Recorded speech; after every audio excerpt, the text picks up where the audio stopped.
Carmelinita de los Ángeles, 11º episodio.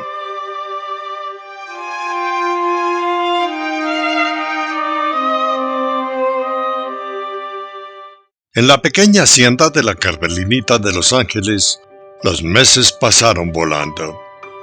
El señor cura, después de sus ejercicios espirituales, llegó a escondidas al pueblo y en adelante evitó pasar cerca de la casa de la Carmelinita. Y si pasaba, lo hacía a hurtadillas echándose bendiciones. La verdad no pasaba mucho, porque por esos días habían encontrado impresa en una piedra una imagen de Cristo. Y con los días esa imagen que se exhibía en la iglesia se había convertido en objeto de devoción por sus milagros.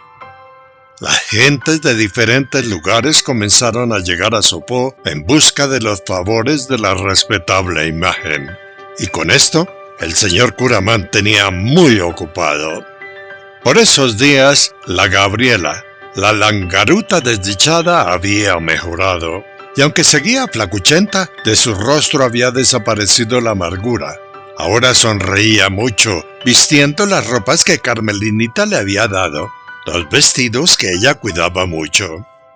Al principio, y en la cotidianidad de la pequeña hacienda, Gabriela la entelerida no sabía hacer nada de nada. Entonces Carmelina, armada de paciencia recordando sus días de infelicidad, cuando también era una inútil, comenzó a instruirla en pequeños quehaceres. Entre ellos, el cuidado de la huerta. Y fue en esa actividad cuando Rafaela y Carmelinita notaron que la Gabriela tenía un don. Lo que tocaba producía. Era increíble cómo los vegetales crecían. Entonces, por iniciativa propia, la Gabriela, llevada por su instinto femenino, fue recogiendo plantas silvestres de aquí y allá. Y entonces hizo un pequeño jardín. Y con materas viejas que encontró detrás de la casa, adornó las paredes frente a la vivienda. La pequeña hacienda floreció. Lo que tocaba a la Gabriela, florecía. Carmelina, por su parte, en uno de sus viajes al pueblo, guiada por la esposa del alcalde, su gran amiga, encargó al artesano unos bastidores a los que el carpintero colocó lienzos cortados de la tela que Carmelinita había encontrado tiempo atrás encima de una cama. Carmelina, como no tenía pinceles y quería pintar, con mechones cortados del grueso pelo de Rafaela y el cabello delgado de Gabriela, hizo algunos pinceles. Las pinturas, que en ese tiempo se hacían de minerales y flores, las encargó a la capital, junto con el aceite de linaza y el color más difícil de conseguir en esa época, el color azul. Entonces, en el patio, en los días soleados, mientras Rafaela escuchaba las lecturas en voz alta de Gabriela, la Carmelinita comenzó a pintar. En esa época no era usual que las mujeres pintaran, era pecado. Cuando no había lecturas, mientras Carmelina pintaba, Rafaela ofrecía agua a las gentes que pasaban por el camino real, el camino que llevaba a la iglesia. Entonces Carmelinita se preocupó. En la casa solo tenían un tanque para recoger agua lluvia y una molla grande de barro para guardarla. Y nada más, ni cerca ni distante habían hacederos de agua. Y Carmelinita, viendo cómo la Rafaela la repartía, se preocupó porque estaba regalando el agua de la casa. Entonces fue y revisó el tanque, y luego la molla con agua, y vio que estos se mantenían rebosantes. Entonces la Carmelina se preguntó, ¿de dónde sacará tanta agua esta niña? Mientras tanto Rafaela, a quienes los indiecitos humildes llamaron Channa, iba de aquí para allá y de allá para acá, con una jarra de barro y una taza. Iba repartiendo agua entre los peregrinos que arrimaban al pueblo, los que iban a pedir a la imagen en la piedra sus favores, bendiciones que aliviaran sus dolencias, pecados y pesares. Unos se negaban, otros agradecían, y a los más enfermitos, la Rafaelita les daba 2 tazas de agua.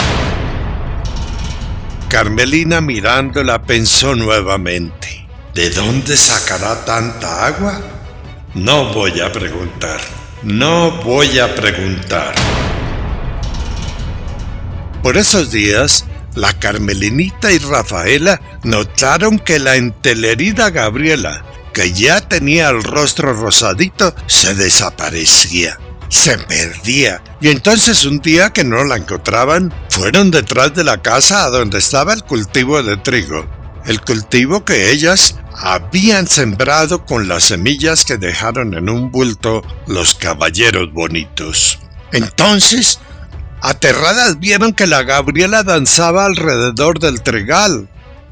Danzaba solita girando y dando vueltas, y lo hacía al son de bonitos sonidos guturales.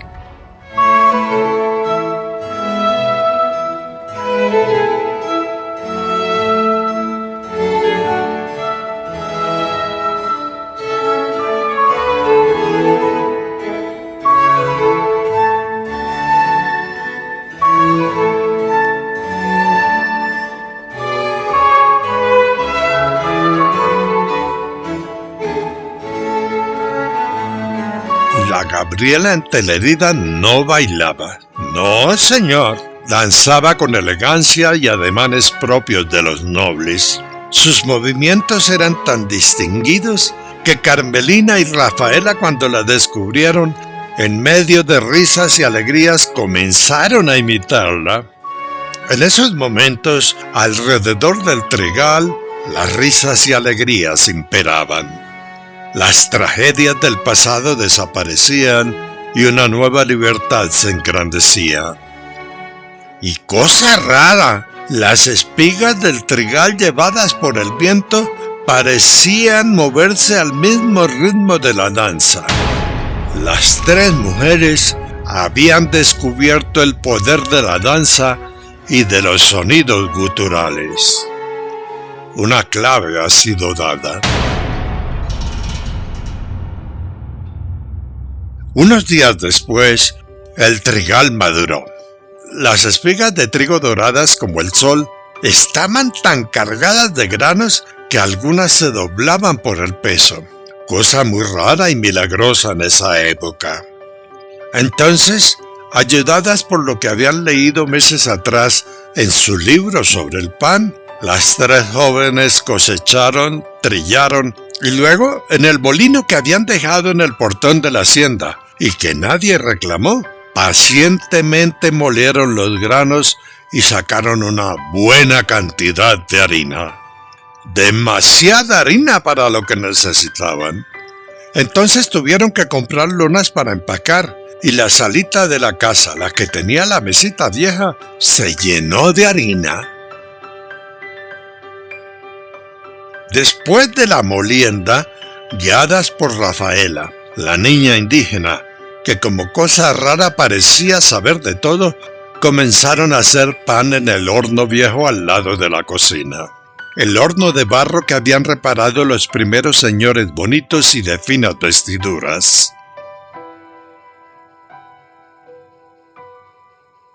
Por esos tiempos, las panaderías eran pocas. Y esto era porque el uso del trigo fuera de la capital no era muy común. En el pueblo lo que más se consumía era el maíz, y lo hacían en forma de arepas. El pan era un lujo que traían desde la capital. Amasando y horneando, y luego de muchas risas, por fin sacaron un buen pan de miel. Un poco duro por la falta de levadura, pero de sabor y aroma muy agradables. En medio de los amasijos, se dieron cuenta que cuando la Gabriela, la desdichada entelerida, amasaba la harina, salían más panes. Los de Rafaela y Carmelina eran duros, pero los de Gabriela eran esponjosos. Entonces, nombraron a Gabriela como la panadera oficial. Gabrielita, la desdichada, con el nombramiento, Por primera vez en su vida se sintió útil. Su autoestima subió y de alegría lloró solita frente al caluroso horno de barro. Un sábado en la mañana, después de hornear el pan, el aroma a panadera muy olorosa y agradable, llevada por el viento, llegó hasta el pueblo. Los vecinos, los que sabían y conocían el olor del pan, atraídos, comenzaron a llegar al portón de la pequeña hacienda, y entonces preguntaron que si vendían pan. En esos momentos, viendo que había muchísimo más pan del que ellas consumían, Gabriela, la panadera productiva, sacó la mesita vieja de la sala de la casa. Le puso un mantelito hecho con los retazos de tela que sobraron de los grandes vestidos de Carmelina Regordeta, y en unos canastos que había en la cocina, puso una venta de pan delante del portón de la pequeña hacienda. Una hora después, no quedaba nada que vender. Entonces, en la bolsa común, quedaron unas buenas moneditas. Las señoritas, como les decían en el pueblo, por su humildad, se habían ganado el cariño de la gente, y a diario las veían moverse por la pequeña hacienda, cuidando la huerta, sembrando trigo y haciendo deliciosos panes, recetas que Carmelina encontró en otro libro entre los baúles de su papá ya muerto. Gabriela, la panadera, vendía su pan entre 7 y 8 de la mañana los días sábados. Cuando se agotaban los canastos, iba adentro y sacaba otros canastos que traían pan que le regalaba a las gentes pobres del pueblo. Una clave ha sido dada.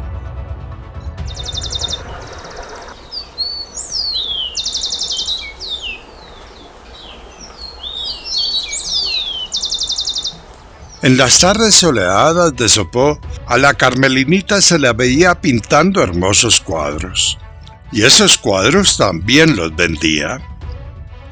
Aquellos eran días felices, y en uno de esos días, en una poderosa noche de luna llena, Carmelina, ya dormida, despertó y entonces fue a hacer chichí en la vasenilla de madera que había debajo de su cama. Al momento de levantarse, notó que Rafaela y Gabriela no estaban. Extrañada, tomó un poncho, se cubrió y salió a buscarlas. Afuera, en el patio, frente al camino real, sentadas en la banca de madera, encontró a sus compañeros mirando concentradas hacia una serranía. Una serie de montañitas cuyo cerro mayor o más grande, según dijo Rafaela, se llamaba Ica. Nota: hoy, ese cerro de Ica recibe el nombre de Pío IX o Pío IX, nombre dado en honor a ese papa de la Iglesia Católica. Continuamos. Al momento la Carmelinita se olvidó de preguntar y se quedó con la mirada fija en el cerro de Ica, y allí vio como un anillo de luz del que salían como estrellitas. Unas salían y otras entraban. Entonces Rafaela de un salto se levantó y dijo: «¡Ya vienen!». Y dicho y hecho, unos segundos después, entraron camino del portón 4 caballeros bonitos de elegantes vestiduras que traían como flotando a una joven. Las 3 mujeres fueron de inmediato al encuentro y recibieron a la que medio adormilada parecía flotar. Y cuando llegaron al lado de la banca, pareció que la ponían en el suelo.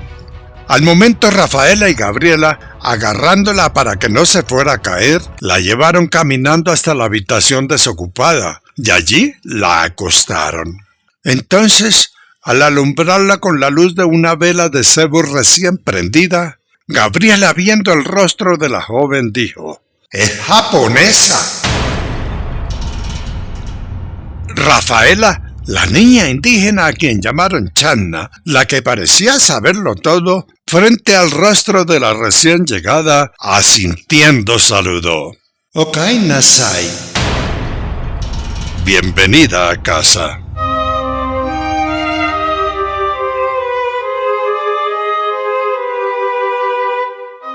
Este cuento continuará.